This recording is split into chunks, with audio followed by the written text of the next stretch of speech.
Good morning, everyone, and welcome to this week's episode of VENDO Velocity. If this is your first time joining us today, I just want to say welcome, and we're happy that you decided to listen to this week's episode. VENDO Velocity is a podcast that goes live every other Tuesday at 9 a.m. Pacific time, and we talk through all things Walmart, Amazon, TikTok Shop, paid search and social, retail media, anything in the e-commerce space. We are probably talking about it here on Velocity. So if this is your first time, welcome. I'm your host, Delaney Del Mundo, and I lead our Amazon and TikTok Shop account strategy teams internally. And this is a special episode for me personally. It is not only our 175th VENDO Velocity episode, but even more important to me, it is with one of the most special people in my life, Max Meltzer, who actually happens to be my cousin. And so I am very happy and excited to introduce Max here. Max, if you don't mind just giving everyone an introduction to yourself and what you manage here on a day-to-day. Yep. Nice to meet you guys all virtually. Like Delaney said, I am her cousin. I've been at VENDO for a little over a year now, and I am in charge of the Walmart advertising strategies. So managing brands directly on and off Walmart.com. Just an advertising specialist specifically for DSP, which we'll talk about a little bit later, but also sponsored search, which is more on-site. Obviously, Max comes with a lot of knowledge, specifically from a data and analytics standpoint. So I'm excited to pick his brain a little bit on that today. But we're really going to be diving into the power of sponsored search, Walmart DSP, and CTV, and really looking at how you can achieve full funnel success on Walmart, both in-store and online. So Max, let's go ahead and kick off here and just start to talk through a little bit about the basics. If you could break down for our audience, there might be people listening here who aren't familiar with what sponsored search or Walmart DSP is. So can you give us a breakdown for some of our viewers who are newer to Walmart advertising? For sure. Yeah. So sponsored search for starters is an advertising strategy that we run here at VENDO, specific to on-site performance. So we're helping brands improve their business both from a bottom line sales perspective, as well as from an overall awareness and outreach. And through sponsored search at VENDO, we use three different forms, which is sponsored products. So think anything when you search in Walmart.com on the platform, those in-grid listings, those first four, those first six, anything that says sponsored, that's what we manage and helping brands get to the top of the page in terms of what consumers are searching. We also use sponsored display, so any of those banner ads that you see on site, either in the PDPs or just on Walmart.com in general, any of those banner ads that you see, those are also what we manage, as well as sponsored video. So any videos you see on site is all within the realm of what we call sponsored search, and we, as advertising specialists, are in charge of managing those activations on site on a daily, hourly basis. Awesome. Yeah. So from a sponsored search standpoint, are we looking more at some of the lower funnel conversion strategies for search, and then you're viewing DSP as a mix between conversion and brand awareness, or how are you looking at those together as complements of one another? Definitely both. We just like at the start when we onboard a brand, we just want to manage expectations and level set what the brand wants to see in terms of performance versus what we can offer. And so we like to ask the brand like what their goal is when they come to us. If it's more of an awareness play, yes, we can definitely target upper funnel we can use upper funnel strategies to target more awareness, generate new to brand buyers, just get our brand out there in terms of outreach. But if a brand comes to us and they're focused on performance sales units, then yes, we target lower funnel. We can target repeat customers and anything lower funnel strategies as well. And how we use both DSP. So I think it'd be helpful if we explain what DSP is DSP is more offsite advertising. So where sponsored search, like I mentioned, is anything on site from those display ads to those video ads or in-grid listings. DSP is anything offsite, so driving traffic back to Walmart. So think of when you see ads on weather.com or ESPN or any website that you go on, either on your phone or on your computer. Any of those ads you see, those Walmart ads that are either to a specific product or to back to Walmart.com, that's everything that's included in offsite advertising. And so that's just another tactic we use to drive customers back to Walmart.com. Absolutely. I want to pinpoint one of the points that Max had made here is just an overarching strategy. Sponsored search, you can look at that about as demand capture, right? You're capturing demand that's already there because people are searching on Walmart.com with intent. And you understand that from a keyword perspective, if you're showing up at top of page for that intent, then you have a higher opportunity to get that click on top of the organic listing that is already positioned at top of page. And then from a DSP standpoint, yes, you're focused on retargeting based on purchase history, etc., but it is very full funnel. So you're looking at prospecting, retargeting, and you're able to message a brand based on how they're engaging with different categories, etc. So definitely a great strategy to complement those with one another. Max, can you just give some insight into maybe some previous case studies where brands have ran both of those things together and how they've seen total sales increase as a result of using DSP to complement what they're doing with sponsored search? Yeah, for sure. In my experiences, the most successful brands that we've seen in the advertising world are running some sort of both search and DSP together to help grow their business. They're just direct insights that you can gain from each vertical. So what we call verticals are either search or DSP.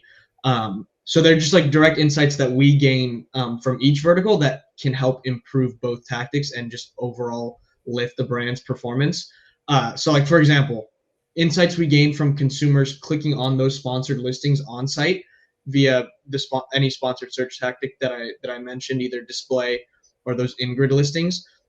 We are specifically able to retarget those customers off-site. So with DSP, we partner with the Trade Desk, who has access to Walmart's third-party data. So any audience data, any keyword data that we have access to, we are able to utilize to specifically target customers that we know have been searching our brand on site, who are in the category, who are maybe familiar with the product type, but maybe not so much our brand. We are able to retarget those customers specifically through DSP with the insights we've gained on search. So that's why we like to say that we think that when brands come to us, we pitch both search and DSP just for that whole, like you mentioned, full funnel approach, and just helping improve overall business as a whole from both on-site and off-site. Yeah, absolutely. And on the Amazon side of our business, we have a self-serve seat with DSP. Of course, Max had just mentioned that for Walmart, we do use the Trade Desk. Max, can you just talk a little bit about just the level of data that the Trade Desk offers in terms of first-party data to Walmart? Yeah, so they offer, so when we build out audiences, like I said, on sponsored search, it's all keyword focused. So like what consumers are searching in the search grid, and then whatever's populating, that's how we target our consumers on site with sponsored search. With DSP, it's all audience focused. So we partner with the Trade Desk, and they give us audience data, and they give us opportunities to target categorical data or categorical audience. I'm sorry. So anyone that's seen the brand, anyone that's viewed the brand, anyone that's purchased the brand, they have a bunch of data and a lot of data that we are able to target specifically. And then through Walmart specifically, we're also able to build out custom audiences. And the one big one that we've utilized over the last several months that has helped our business grow tremendously is the ability to retarget based on like competitors. So we're able to see consumers who have purchased competitors, and we're able to retarget those consumers with our branded advertisements shown offsite. And so that's one big one that we've been able to utilize. But as far as the Trade Desk, yeah, they give us, there's behavioral data. And there's demographics. So like where you're living, what you're clicking on geographically, behavioral, or just like lifestyle. So like fitness, we could use audiences that are based on fitness, based on exercise, based on what you do on a day-to-day. There's just like so many audiences that the Trade Desk offers to us that we're able to retarget audiences through. Absolutely. That's a great point. So let's shift gears here and talk about CTV as a strategic lever. CTV is connected TV. And just elaborate a bit, Max, on what is Walmart's CTV offering and how does that fit into the overall full funnel picture? Yeah, in terms of a funnel approach, CTV is definitely going to be your upper funnel, more of an awareness play. And what CTV is also offsite advertising, but that's through like your streaming connected TV. So think Hulu, Disney, ESPN, all of those streaming platforms. We're able to retarget audiences same way we would do with DSP, right? With weather.com. Those are more static images. CTV is those videos that you see anytime you watch Hulu, all of those ads that you see on via video, those are what we call CTV. And again, with cable not being as popular in today's world, and with streaming TV being like on the rise, as everyone knows, CTV just offers that upper funnel, more of an awareness play for a consumer or for a brand. I'm sorry, that again just helps grow their business and just helps generate awareness and all that stuff.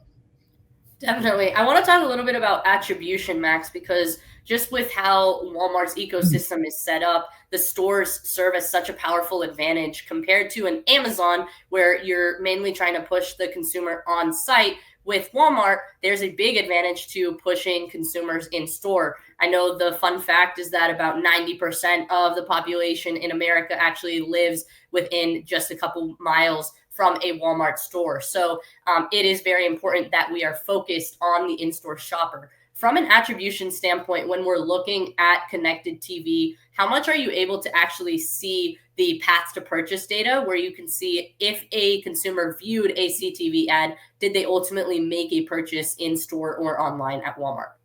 Yeah, so Walmart and the trade desk are still working through that. As of right now, the majority of the data that we can see is more impressions and like viewability metrics, not so much sales purchases, just because, right, like if you're looking at a CTV ad, like on DSP, if you click on an offsite ad and then it brings you to walmart.com through your account, we can see where you purchased either an online order or an in-store order. With CTV, it's a little different, right? If you're just looking at an ad on a TV screen and you're looking at a video ad, it's a lot harder to tell, okay, that person viewed that ad, but then they went to Walmart and bought a product or bought that same product that they saw online. So a lot of the metrics that we see are more viewability, so impressions, like impression data. And so that's why we like to tell brands that we're not, CTV won't be, I mean, it definitely helps, but it's more of like that upper funnel, like more of an awareness push rather than like growing bottom line sales. We'd expect to see that on the back end as you grow awareness, as consumers get more traction with your brand, as your brand just gains relevancy offsite and through various tactics, you're going to see those translate into sales on the back end. But at the start, when you first introduce a CTV campaign, yeah, a lot of the metrics, a lot of the attribution is more viewability, impressions, and that kind of stuff. And then from a DSP standpoint, how granular can you get in terms of in-store targeting when you're looking at specific zip codes? Maybe if your consumer over-indexes in the South, how particular can you get with those retargeting mechanisms? Yeah, very, very granular we can get. And this is like when we pitch sponsored search and DSP, the one thing that we hone in on is the ability to what we call geo-target on DSP, because we do work with a lot of smaller brands who may not be in a lot of stores, right? If you're in every Walmart store, there's no need to geo-target. But with smaller brands who are only maybe in a couple regional-based stores, Pacific Northwest, East Coast, we want to be able to show ads to consumers that are likely to purchase. And so with DSP, we have that ability and in what we call geo-targeting. So we can get as granular as store list. So like every store has a number associated to it. So we can target consumers based on their proximity to an individual store. We can target by zip code or by state. So we can get as granular as we think is necessary, because right, like if I'm in California, like we're in California right now, and we're showing, and I'm getting an ad on weather.com for a product that's only sold on the East Coast, like that, those are dollars being spent. Like I don't want to have to click on an ad and see like, oh, it's not in my region, I can't go in store. And every time I click on an ad, like we're spending money. So that those are like wasted dollars. So that's a big thing we pitch on DSPs, the ability to geo-target specifically by region, by zip code, by store code, or any of that. Yeah, that's a great point. And how we also look at it is being able to understand seasonal patterns across the country, right? On the East Coast, it's a lot colder during the winter months than it is on the West Coast. So some of our products that are going to over-index for colder populations, think the coffees of the world, the weighted blankets, those are going to have much more opportunity for DSP in the winter months. So we want to refine our targeting so that, again, to Max's point, we aren't wasting dollars in those warmer weather months where the demand for those products isn't as high. So I want to talk a little bit, Max, about budget specifically. I know that's probably the number one question that you and your team get is allocation of budgets. And really just understanding the split between sponsored search, DSP, CTV. Can you elaborate on what the ideal split looks like from your point of view between each of those different funnels? And then on top of that, are any of them more useful when leveraged during seasonal tentpole periods rather than more of an evergreen strategy? Yeah. As far as ideal, I wouldn't say there is an ideal budget because every brand is different depending on size, SKU count, store list, anything like that. Like there are so many factors that there's never like one set budget. Like we don't come to every brand pitch with a specific budget in mind. We kind of look at their business wholesale, where we can improve their business, whether that's search or DSP or CTV, where it makes sense. Like we're never just going to pitch those three every time, because if it doesn't make sense, it doesn't make sense, and we wouldn't pitch that if we didn't think it was going to improve their business. So from that perspective, we kind of just see where their business is at. Like if it's a new brand to Walmart.com, we definitely start with the search side. So a lot of our budget would be invested in sponsored search to gain relevancy, to gain traction on site. And after a couple months of that, then we would introduce DSP offsite targeting, right, to just continue to grow that funnel of consumers. But I would say the main point, especially for a new brand or a brand that's just starting out on Walmart.com, the main budget allocation would be allocated towards a sponsored search just to gain that relevancy. And then once they've gained traction, we can offer DSP, we can offer CTV, which is more retargeting, more general awareness. But without that traction on site, specifically sponsored search, we don't typically see performance work well with DSP, because then it's like, you don't know who you're retargeting, right? If we just started a DSP campaign without running sponsored search first, we would have no insights into who we're retargeting, what consumers are purchasing, what they're searching, or their behaviors on site. And so with that, we just wouldn't expect to see great performance. And so I would say, yeah, in terms of ideal budget, I could do it in terms of a percentage, maybe like 60%, I would say sponsored search, and then call it 25 DSP, and then 15 CTV. But with CTV, we just have to take into account, because it's streaming TV, those CPMs, like our cost per impressions, are just a lot higher. So for a brand to run CTV, they would need a decent sized budget. But with DSP and sponsored search, we've run very low budgets and we're still able to see good performance. But with CTV, it's just a little bit more expensive, I guess. And so, yeah, that would be if a brand has the budget, has the marketing advertising budget to exhaust all options. But I would say the main focus is on the search side. And then what was the second question on like tentpole events? Yes, from a tentpole event perspective, for example, today was the start of Prime Day. So if you haven't shopped yet, check out Amazon, and Walmart is having their deals for days period, and TikTok Shop is having deals for you days. So every retailer right now is offering massive sales. But during those time periods, Max, Amazon typically is a good opportunity to test a CTV campaign approaching one of those time periods. Would you recommend the same on the Walmart side of our business, where CTV and DSP, if they haven't been run historically by a brand, that's a good time to start to retarget those shoppers, to start to implement CTV campaigns to attract new to brand customers, etc.?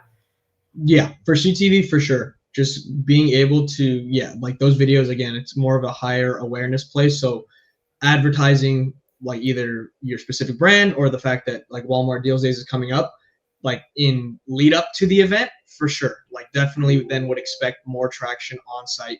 And then with sponsored search, we just make sure that we're ready with daily budgets to when we have like these deals events, we just make sure that we have budgets necessary on a daily and on a weekly basis to cover these events because we expect like a lot of traffic, an increased amount of traffic than a normal week. So we just want to make sure that from the search side that our budgets are set to expect increased traffic. But yeah, CTV for sure.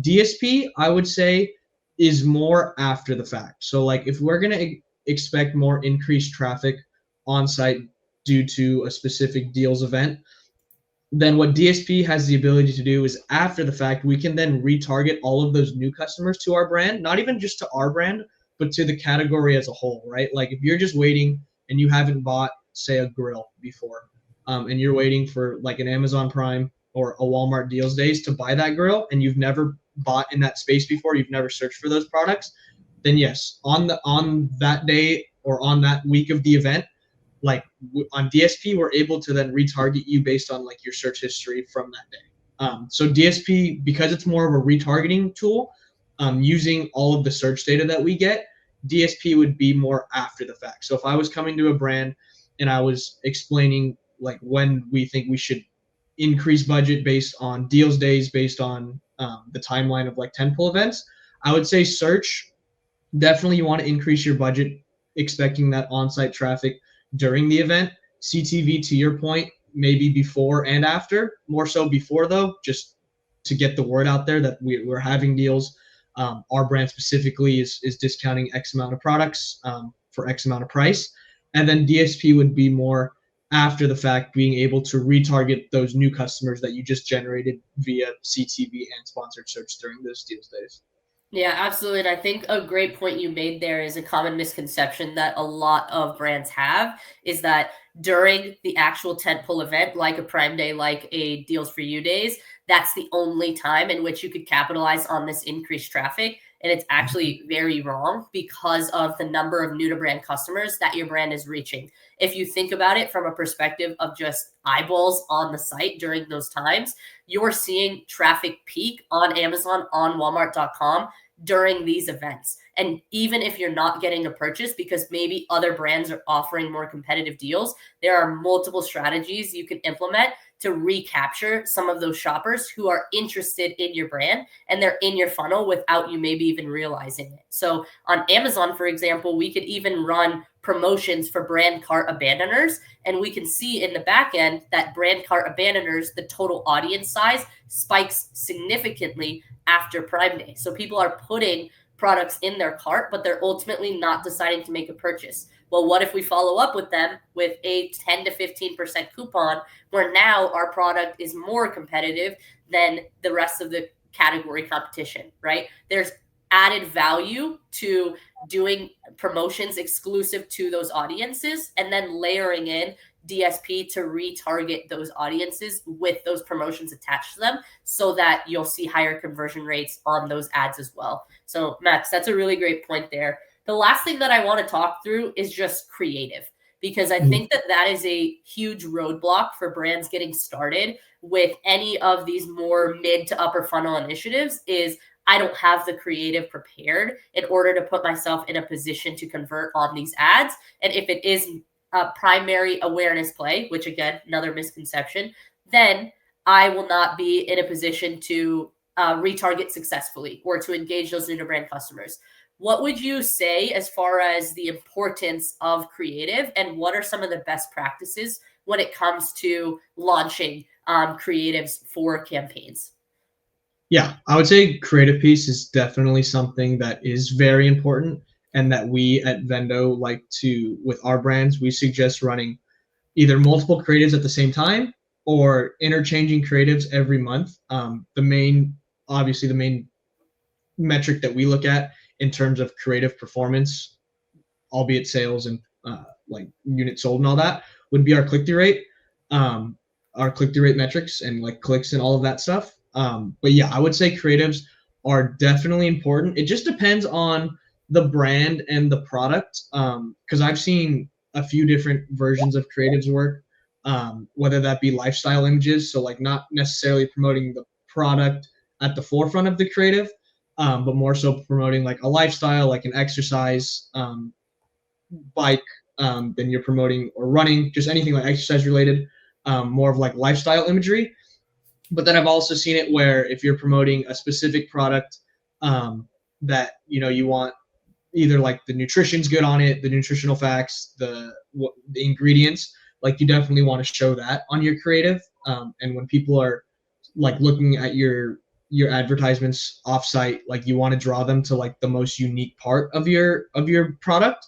And so with that, I would say, yeah, like definitely want to showcase either the nutritional facts or the ingredients or whatever that is. But I would say creatives are definitely something that are very important to a success. Like obviously the product for sure, but I mean, especially when you're offsite targeting, like via DSP, you're not going to see like the product detail page on Walmart.com. All you're seeing is just an image of a product that you either know or you've seen before or something in the category, and you need it to catch someone's eye in order for them to click on it, and then they can get to your detail page, and then some of the more granular details about your product are on there. But if you're just trying to get someone to click on your product, you want to make sure that your creative is highly visible.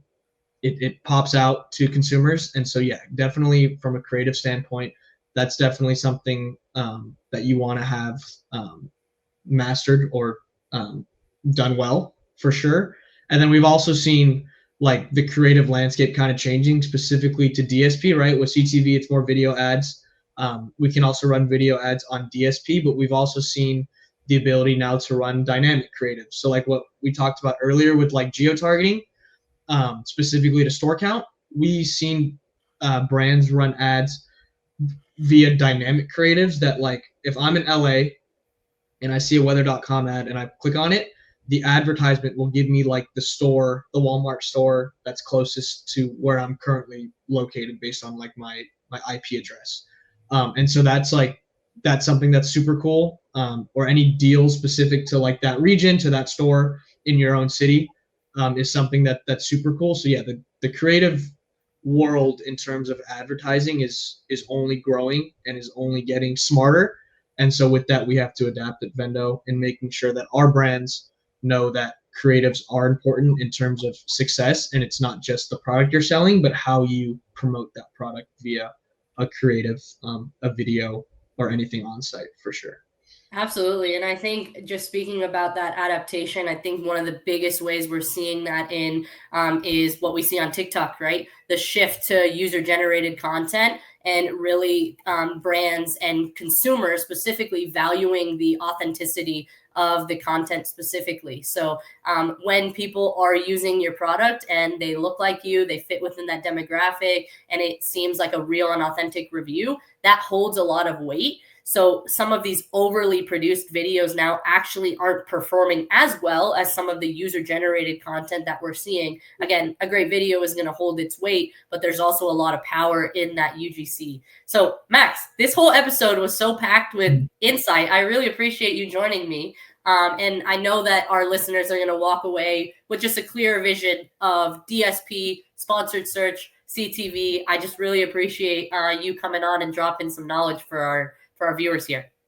Yeah, I appreciate you having me. Thank you. Awesome. Well, love you, Max. And I will talk with everyone next Tuesday on Vendo Velocity. Again, if you haven't shopped on Prime Day yet, there's a lot of great deals out there, deals for you days. Walmart, Amazon, TikTok Shop, they're all competing with each other, but there's room for everyone to succeed. So I'm sure we'll hear in a few days that this is the largest Prime Day event ever. It is a 4-day event for the first time in Prime Day history. So you have some time, but don't wait because the deals are great. Wow, that rhymed. Didn't realize it. All right. Thanks, everyone. Talk to you soon and have a great rest of your week.